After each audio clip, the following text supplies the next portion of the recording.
STILLFIN, Matt here, and today it's been raining for a few days now, so I don't think we're going to be snorkeling or anything like that for like a little while, at least until the river calms down. I was supposed to go hiking, but the place we were going to go, I guess the rocks are real slippery, and my friend had to do a few other things and all that. So basically what I'm doing today is like maybe like a safety vlog and all that stuff on like people who are getting started with the whole snorkeling thing and all that. First few things I'd like to go over is, first of all, don't do what I do. I snorkel out in the river alone. You're not supposed to do that at all. You're supposed to buddy up with somebody. If you do what I do, I'm not liable for what happens to you out there in the river. I really hope I don't inspire you to go out there by yourself, seriously. But if you do, make sure you do everything step by step out there in the river, man. Like if it's unknown territory, you kind of just, you look with your goggles and you look, see 10 feet. And next thing you know, you go, okay, the current isn't too strong. So you take a step out and then you realize you're still good to go. Take a step out. Make sure you don't see anything that's going to like put you in danger or sweep you and put you downstream. Watch out for all that fishing line crap. To me, that's the most lethal thing in the river, honestly. At least up here in Pennsylvania, man. I don't have any like alligators or crocodiles up here to worry about that I've seen, and they don't live too long if the winter passes by. It's not like South Carolina or the southern states and all that here in the U.S. But if you're going to get into the sport itself, man, I would advise you get one of these snorkels. Something that at least blocks off the air valve. I guess you could say the intake for your air. So if you go underwater or something like that, or you dip below what your snorkel can actually reach, it'll close off, and then you won't get any water into your lungs. Unlike, those like kids snorkels that people use for pools. You go a little too far under, and then next thing you know, you got a lung full of water, and you're like, it's no good, no good. So get yourself something like this. It closes off the valve. You could actually hear it. I actually lost my rod that could hold this GoPro up in the river, like the last video I tried filming. So I can't attach the thing to anywhere and just show you guys how it works. But you basically breathe through that, and then you get too low below the water, and then boop, just like that, it just clicks right up. It's like a bobber, man, on a fishing pole. All right, that's something that's necessary. They're like, mine was like $30 or something like that. Get yourself a good pair of goggles. Don't be getting those leader goggles and all that where they're meant for swimming. I started out with that, but it sucked because once you got to like 10 feet with one of those little pairs of goggles that didn't have the nose piece and all that, you can't equalize the airspace that's in there. So therefore, it feels like it's sucking your eyes out of your head. So that's what these are meant for. That's what the nose piece is there for, to help equalize your air spaces that, I guess, get adjusted to the atmosphere down below as you go deep. It's a little more compressed down there. The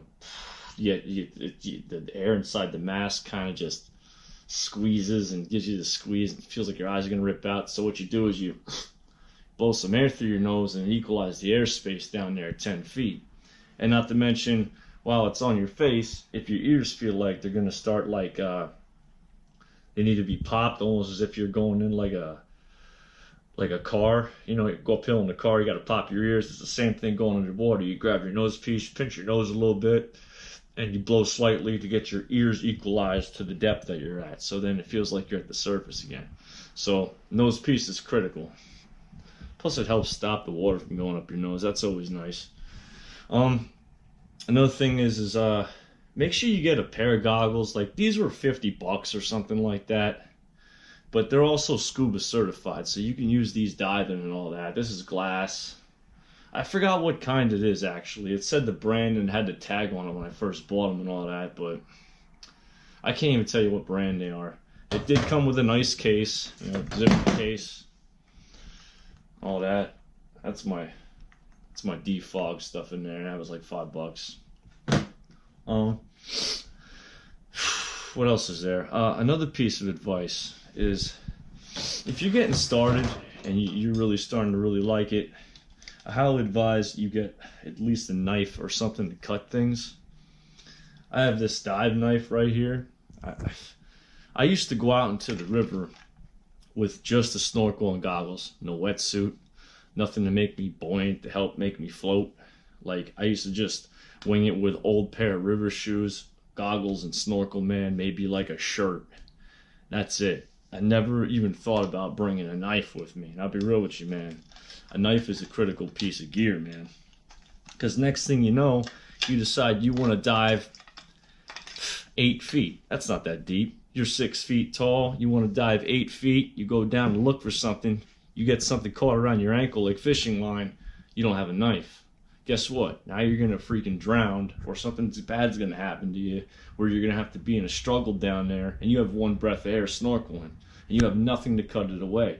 So next thing you know, you're screwed at 8 feet. You're only 2 feet away from the surface, and that'd be terrible. All right, so this is critical, man. You make sure you carry a cutting tool with you. Legal terms is cutting tool. Realistically, it's a knife. All right? So if you get in any trouble with legality or anything down there, just say, oh, this is my cutting tool. Whatever. So make sure you have that, and make sure it's in a quick access point. Like, I always keep mine strapped to like my thigh, right about here. Like, I don't want it in too much, because if I go and pull it out, it's gonna hit me in like the groin area, and then it's gonna cause me to get an injury underwater, which getting hit in the balls underwater isn't going to be fun, especially since you're stuck and panicking. Don't panic. Make sure it's about here, I'd say, you know, at least my dive knife, so I can grab it with either hand. See, it's not strapped to my leg right now. I go this way, or I can grab it this way. So I can get both hands are accessible to the knife itself. So make sure you can definitely reach it. That's the minimum. That's the minimum, I'd say, is one knife. I was gonna get 2 knives too, because like, you never know, if you're down there, you panic, something happens, you drop the knife, thing sinks to the bottom. Now what the hell do you do? So you have a secondary knife. That's what I was gonna do. Is I was gonna buy a wrist knife. Can't even hold it, but I was gonna buy a wrist knife right here and attach it to my forearm. So I was looking into that. I'm definitely going to do that. I'm going to have one before the next time I go underwater again, because I don't want to. I'm a solo dude. Like, I got to take all precautions. All precautions, man. Another thing you need to worry about is current. Always worry about current. Undertows in rivers, yeah, you need to worry about that stuff. If you see like a drop off in the river where it goes straight down, where you're like kind of walking out and you see a cliff, never just go balls to the walls, dive straight down, let's see what's good. Like, always like inch your way to that depth, because for all you know, man, you could be diving into I've heard of this before, but I've never seen one yet, but there's like, so every once in a while they say that there's a hole in the bedrock of a river. Therefore, when you dive down into the hole, there's also a sub-river that runs underneath the river.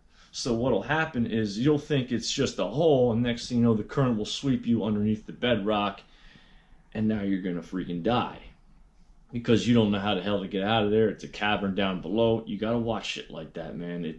If you're out there by yourself, you gotta keep everything that's possible in your mind. Right? It's not like you're with a buddy. You go out there, have a good time. If something happens to you, he might be able to save you. You got to watch out for each other, and you need to assume the worst at all times. But be positive. You know, you're out there to have a good time, but just be aware, man. These are things you need to consider. I got a few things written down here. Sewers, pulling water in, blowing water out. Don't even mess around with those areas, especially if they're buoyed off. If a buoy's in one spot, that doesn't necessarily mean something's going on downstream. That can mean something's happening right in that spot. Right in that spot. Like, I had that happen last year before I even started the YouTube channel, and I even had this GoPro actually. I was kind of just snorkeling around. I seen something floating, so I was like, yeah, I'm gonna go up to it and check it out, because I'm an idiot, you know. Curious thing killed the cat, right? So I swim up to it. I'm swimming slowly though, you know. I'm not just like, okay, I'm here, you know. But I basically just get to this buoy. and I basically hug it. And I'm like, okay, it says danger. It's all white, it says danger. I think it said 426 with a red diamond on it. And I didn't know what it meant. So I just hung on to it. I was like, okay, what around here is dangerous? And I couldn't see it at first. I thought it meant something downstream. The next thing you know, I look to my right and I see this like rectangular, like 8x8, like what, concrete walls that go straight down below the river. And I was like, what the hell is that? And I was debating on whether I should swim up to it, and I didn't, thank God. And I kind of like leaned over a little bit to see if I could see the bottom of it, and I didn't see the bottom of it. I didn't even want to attempt to. But I was like, okay, I'm getting the hell out of here. So then I went the other way, quickly get out of there.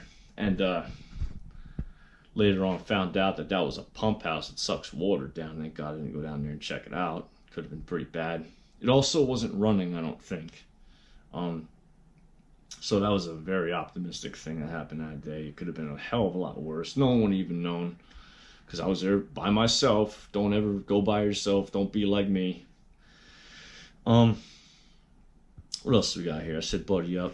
Fishing line, like I said, is the most critical thing out there in the river, man. Like, I don't know how many times my fins have gotten tangled up with that bullshit, man. You think by now they would have some kind of like biodegradable fishing line that'll go away after about a year or something like that, man. But they don't. Unfortunately, it's all plastic and it sits there until the end of time. We got sewers, I said that. Unknown territory, we already said that. I can't read my own writing. Yeah, I already said the buddy thing. Did that. I might as well just talk about the other stuff then. You know, when you start getting hardcore into the snorkeling and stuff like that, eventually you buy yourself a wetsuit, maybe some gloves, because you like the sport so much that, you know, 30 minutes in the water with just bare skin, you know, you get cold, man, and you're like, damn, I want to keep looking for stuff, man, but the thing is, you're too cold to keep going on and all that. So I basically wear like a 3mm Aqualungs wetsuit. With the temperature it's out right now, it's like mid-May. I could probably stay in the water for like an hour and 20 minutes before I'm like real cold and all that. I have a 3mm wetsuit, 7mm gloves that I use for scuba diving. I have a 7mm hood and 7mm boots that I have to wear to strap my fins on my feet. So I'm buoyant enough that I can float, but I'm not so buoyant that I need a weight belt to go down into the water to go and look for stuff. But it's like the perfect thing for me, because I don't feel like messing around with a weight belt, dude. If I have to, I will, but there's no need to, because I'm wearing a 3mm. If I had a 7mm on, I would have to have weights strapped to me in some way. What else? One more thing. If you're sitting here going underwater and you're doing like 10 feet and stuff like that, you're diving down 10 feet, like, don't stay down there to the point that you feel like you need to come up for air. Like, don't do that. Shallow water blackouts, man, they're critical. Don't hyperventilate too much, you know. That's enough. Don't be huffing, go underwater, get dizzy, pass out and die. It's not a good way to go. Hyperventilating isn't the best option. And like I said, go back to what I was saying before. When you're down there at 10 feet and you're hanging out looking for stuff, don't stay down there until you're like almost out of air type. You know, when you're kind of getting that feeling, oh man, I should really head up now. Like, don't get like that. Give yourself some time in case something happens on the way up, like your fin gets caught on something, or you hit your head on something. It gives you a little bit of time to react, maneuver away around it, or cut away something and get yourself to the surface. You know, like, if you can hold your breath for 30 seconds and you usually go down for 25 seconds, that sucks. You have 5 seconds left there. That's not good. So go down there, look around for there. If you hold your breath for 30 seconds, you stay down there until 15 seconds, maybe a little bit above 15 seconds. And then you go back up, get a breath of air without too much panic going on. You have time to react. So definitely do that. Those are critical things right there.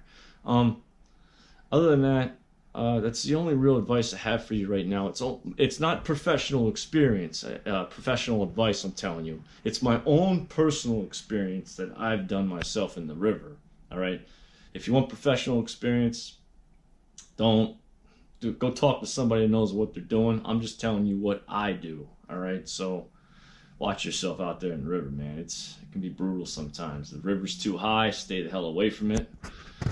Other than that, I hope you picked up something from this, man. I hope you're aware of a few things that you might have not known about, or something you didn't really consider. Every concept of it. So get yourself a snorkel that closes off with the valve. Get yourself some scuba certified goggles. Trust me, dude. You don't want to buy a separate pair of goggles where like they're not scuba certified, because I know once you get into snorkeling, man, you're gonna wish you had scuba certified goggles, because it's one less piece of gear you gotta buy to become certified for scuba diving. So just get the scuba goggles, man, and at least build up some gear in case you do want to get into the scuba diving. So that's a good thing to have. And critical, always have a buddy with you, and make sure you have a knife with you, man. Knife is critical. At least one knife. Something that cuts away. A cutting tool. Sorry. I'm going to get 2 cutting tools soon. So, other than that, I hope you enjoyed the video. Like I said, I hope it's very helpful to you. I hope it saves your life. Well, hope nothing happens to you, but let's just hope you consider some things I had to say. No. I hope nothing happens to you. That's all there is to it. Alright? So, other than that, my name is STILLFIN. All caps. One word. Thank you for watching.